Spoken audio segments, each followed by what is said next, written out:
Perkenalkan, nama saya Naisyara Citra Mustika dengan NIM A41121250004. Nah, saya dari program studi Bahasa dan Sastra Indonesia, Fakultas Keguruan dan Ilmu Pendidikan Universitas Setiabudi Rangkas Bitung. Nah, saya di sini ingin memberikan sedikit ilmu tentang keterampilan menyimak. Nah, buat yang udah tahu mungkin punya pendapat lain, boleh ditulis di komen ya. Nah, buat yang belum tahu, boleh sini yuk merapat. Nah, terkait keterampilan menyimak ini, aku cuma ngasih sedikit penjelasan, mulai dari pengertian, fungsi, tujuan, contoh, faktor apa saja yang mempengaruhi keberhasilan menyimak, jenis-jenis, langkah-langkah, dan bagaimana cara penafsiran makna-makna yang terdapat pada keterampilan menyimak. Nah, keterampilan menyimak itu apa sih?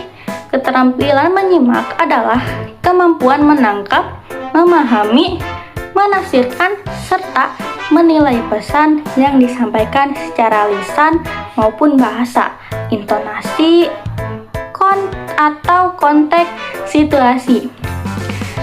Nah, menyimak ini bukan cuma mendengarkan aja teman-teman, tapi juga memperoleh makna secara aktif. Nah, fungsinya apa aja? Fungsinya itu ada 5. Yang pertama itu ada fungsi informatif, komunikatif, evaluatif, rekreatif, dan pembinaan bahasa. Nah, fungsi informatif ini tujuannya itu untuk memperoleh informasi atau pengetahuan. Contohnya seperti mendengarkan penjelasan guru tentang sistem pernapasan, mendengarkan berita di TV untuk tahu kondisi cuaca atau peristiwa terbaru, dan mendengarkan podcast sejarah untuk memahami peristiwa di masa lalu. Terus yang kedua ada fungsi komunikatif. Tujuannya itu membangun interaksi dan memahami pesan lawan bicara. Contohnya seperti mendengarkan teman yang curhat supaya kita bisa merespon dengan tepat. Terus contoh lainnya juga dengan mendengarkan instruksi orang tua atau atasan, dan mendengarkan lawan bicara saat berdiskusi agar tidak salah paham. Terus yang ketiga ada fungsi evaluatif. Itu tuh tujuannya untuk menilai isi, sikap, dan maksud pembicara. Contohnya seperti mendengarkan pidato calon ketua OSIS, lalu menilai apakah program mereka terrealistis atau tidak. Contoh lainnya juga dengan mendengarkan presentasi teman kelompok lain untuk memberikan penilaian dan kritikan. Dan contoh lainnya juga dengan mendengarkan testimoni seseorang lalu mengevaluasi apakah informasinya dapat dipercaya atau tidak. Terus yang keempat itu ada rekreatif. Tujuannya itu untuk memperoleh hiburan atau kesenangan seperti mendengarkan musik saat bersantai, mendengarkan cerita lucu, stand up komedi, atau mendengarkan dongeng. Dan contoh lainnya juga bisa didapat dari mendengarkan audiobook, fiksi, atau drama. Terus yang kelima ada fungsi pembinaan bahasa. Tujuannya itu untuk memperkaya kosakata, struktur kalimat, dan pelafalan. Contohnya itu seperti mendengarkan dialog film untuk meniru pengucapan bahasa asing. Contohnya seperti kita nonton drama Korea, drama Cina, nonton anime, itu kan ada aksen bahasa. Jadi saking seringnya kita nonton film kayak gitu, bahasa kita jadi kadang suka ikut-ikutan. Kayak logatnya ngikutin logat mereka gitu. Terus contoh lainnya juga seperti mendengarkan pembacaan puisi sehingga kita bisa belajar intonasi dengan gaya bahasa. Dan contoh lainnya juga dengan mendengarkan percakapan formal untuk belajar penggunaan bahasa baku. Nah, itu tadi fungsi-fungsinya. Nah, berikutnya ada tujuan. Nah, tujuannya itu untuk memahami isi tuturan secara tepat, mengidentifikasi gagasan utama dan pendukung, menilai kebenaran kejelasan dan kelogisan, melatih konsentrasi, empati, dan kepekaan terhadap konteks komunikasi, dan mengembangkan keterampilan berbicara dan membaca. Nah, contohnya itu bisa kita ambil saat situasi pembelajaran. Yang contoh pertamanya itu saat guru sedang menjelaskan materi baru tentang teks eksplanasi. Siswa perlu menyimak dengan baik untuk menilai, memahami konsep-konsep sebab dan akibat. Terus contoh lainnya juga saat mahasiswa mendengarkan rekaman wawancara, mereka perlu menyimak untuk mencatat fakta-fakta penting. Lalu contoh lainnya juga saat diskusi kelas, kemampuan menyimak ini diperlukan agar tidak adanya salah paham ketika teman berpendapat. Nah, itu tadi tujuannya. Berikutnya ada faktor-faktor yang mempengaruhi keberhasilan menyimak. Nah, faktor-faktornya apa saja? Itu ada 4. Yang pertama itu ada faktor dari penyimak, faktor dari pembicara, faktor dari lingkungan, dan faktor dari materi. Nah, dari faktor penyimak ini itu tuh ada 5. Yang pertama itu konsentrasi, minat dan motivasi, pengetahuan awal, kemampuan bahasa, dan kondisi fisik dan psikologis. Dari konsentrasi ini, contohnya itu mahasiswa sulit menangkap isi mata kuliah karena mengantuk. Jadi konsentrasi ini kita harus fokus. Kalau misalnya nggak fokus, itu tuh kita bisa gagal nyimak karena mengantuk. Terus minat dan motivasi, itu tuh contohnya seperti siswa itu lebih mudah menyimak kisah misteri daripada materi sejarah. Terus yang ketiga ada pengetahuan awal, contohnya mahasiswa yang sudah paham isu politik akan lebih mudah menyimak berita terkait politik. Nah, berikutnya ada kemampuan bahasa. Itu tuh contohnya seperti siswa yang miskin kosakata akan kesulitan menyimak ceramah ilmiah karena saking gak ngertinya. Kan kalau ceramah ilmiah itu pasti ada kata-kata istilah-istilah gitu kan. Nah, kalau misalnya kita nggak tahu, kita kita mau nyimak apa gitu kalau nggak tahu mah. Terus yang terakhir ada kondisi fisik dan psikologis. Nah, itu tuh kalau misalnya kita nih lagi sakit gitu, contoh kayak sakit kepala, otomatis kepala itu bakal senat-cenut, pusing gitu ya. Jadi kita nggak akan fokus nyimak apa yang disampaikan. Nah, itu tadi faktor dari penyimak. Berikutnya ada faktor dari pembicara. Nah, ini ada 3. Yang pertama itu ada kecepatan berbicara, pelafalan dan intonasi, dan penampilan dan sikap. Nah, dari kecepatan pembicara ini, contohnya seperti dosen atau guru yang terlalu cepat menjelaskan akan membuat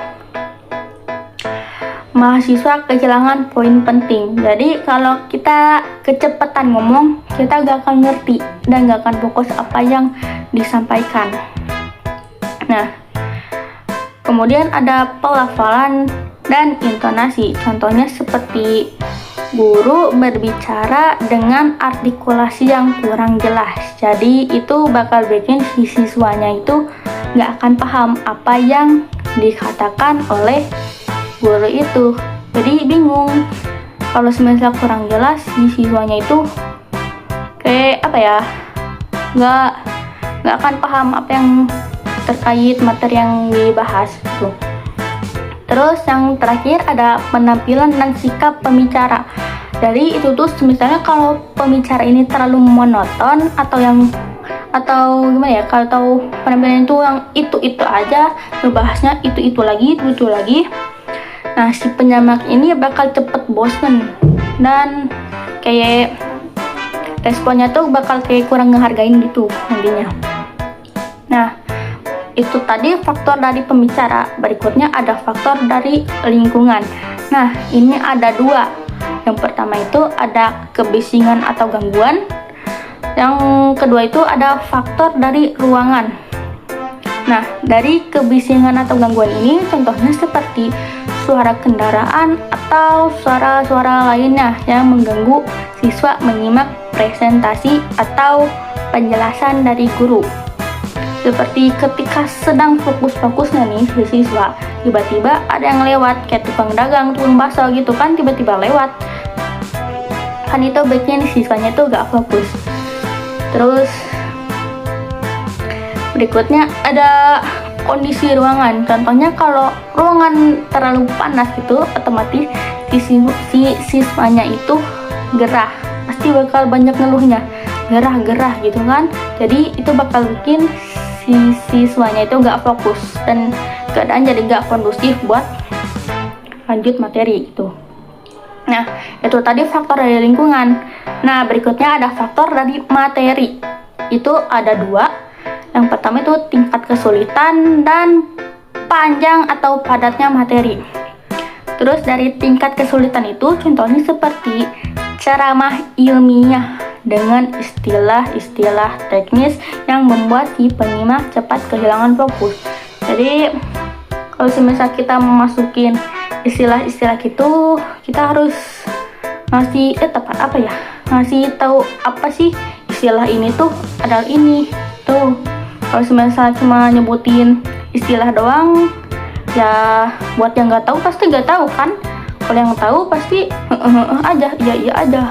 Jadi kalau misalnya ada istilah, kita harus nyebutin apa arti dari istilah itu. Terus berikutnya ada panjang dan padatnya materi. Contohnya itu seperti penjelasan yang terlalu panjang tanpa adanya jeda akan membuat kita si penyimak akan merasa jenuh. Jadi saking panjangnya itu materi, terus nggak ada jeda. Nah, kita yang nyimak juga jenuh kan? Pasti jenuh karena kayak gimana ya, kayak boring gitu kan? Kayak nyimak doang, tapi nggak ada jeda. Nah, itu tadi faktor dari materi. Terus sih cuma segitu aja faktor-faktornya, emang cuma ada 4. Dari penyimak, pembicara, lingkungan, dan materi. Nah, berikutnya itu ada jenis-jenis menyimak. Nah, jenis-jenis menyimak ini ada 5. Yang pertama, menyimak intensif, ekstensif, terus selektif, kritis, dan apresiatif. Nah, menyimak intensif ini adalah menyimak secara mendalam dan fokus pada detail tertentu. Contohnya itu seperti siswa menyimak rekaman percakapan untuk menemukan struktur kalimat atau kosakata tertentu. Nah, terus yang kedua ada menyimak ekstensif. Menyimak ekstensif ini menyimak secara umum untuk memperoleh gambaran besar tanpa fokus pada detail. Contohnya itu seperti menyimak podcast cerita panjang untuk memahami alur secara umum. Nah, berikutnya ada menyimak selektif. Menyimak selektif ini adalah menyimak untuk menangkap informasi tertentu sesuai kebutuhan. Nah, contohnya itu seperti menyimak pengumuman sekolah untuk mencari informasi waktu dan tempat kegiatan yang akan diselenggarakan. Nah, berikutnya ada menyimak kritis. Itu tuh menyimak sambil mengevaluasi isi, logika, dan kebenaran informasi. Contohnya seperti mahasiswa menyimak debat politik untuk menilai argumentasi pembicara. Nah, yang terakhir ini ada menyimak ekspresiatif. Itu tuh menyimak untuk menikmati keindahan bahasa, suara, atau estetika. Contohnya itu seperti kita lagi nyimak pembacaan puisi atau dongeng. Biasanya itu sering terjadi ketika ada lomba baca-baca gitu, lomba baca puisi, baca cerita, cerpen, itu biasanya sering terjadi di situ. Nah, itu tadi jenis-jenis menyimak. Kemudian ada langkah-langkahnya. Langkah-langkahnya apa aja?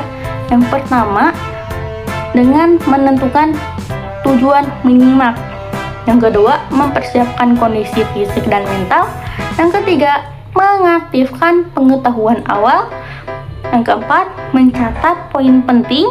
Yang kelima, mengidentifikasi ide pokok dan ide pendukung. Yang keenam, mengajukan pertanyaan. Yang ketujuh, menyimpulkan isi tuturan. Dan yang kedelapan, mengevaluasi isi pesan. Nah, contohnya itu kayak gimana? Contohnya itu seperti penerapan menyimak berita TV yang tujuannya itu untuk memperkembangkan untuk mengetahui perkembangan bencana alam dengan kita fokus dan mematikan distraksi. Ya, intinya mah kita fokus sama sama si beritanya itu yang ada di TV. Nah, aktivitas pengetahuannya itu dengan mengingat lokasi dan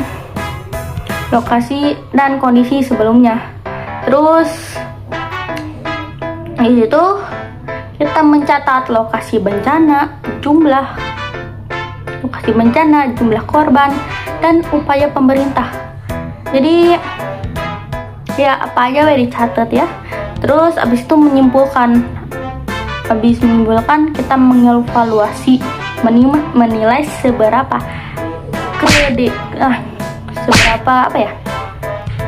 seberapa akuratnya itu sumber berita. Nah, itu tadi langkah-langkahnya. Berikutnya ada makna penafsiran. Ada apa itu? Cara penafsiran makna-makna yang terdapat pada keterampilan menyimak. Nah, itu ada makna tersurat dan tersirat. Nah, itu tuh apaan sih? Nah, makna tersurat ini adalah makna yang disampaikan secara langsung dan jelas dalam tuturan. Tidak perlu menafsirkan secara mendalam. Nah, sedangkan makna tersirat ini adalah makna yang tidak diungkapkan secara langsung, tetapi dapat dipahami lewat situasi atau ekspresi pembicara. Nah, contohnya itu seperti keadaan kelas nih, kan panas nih, otomatis salah satu ada yang ngomong, ih gerah banget, emang kipasnya nggak dinyalain gitu ya.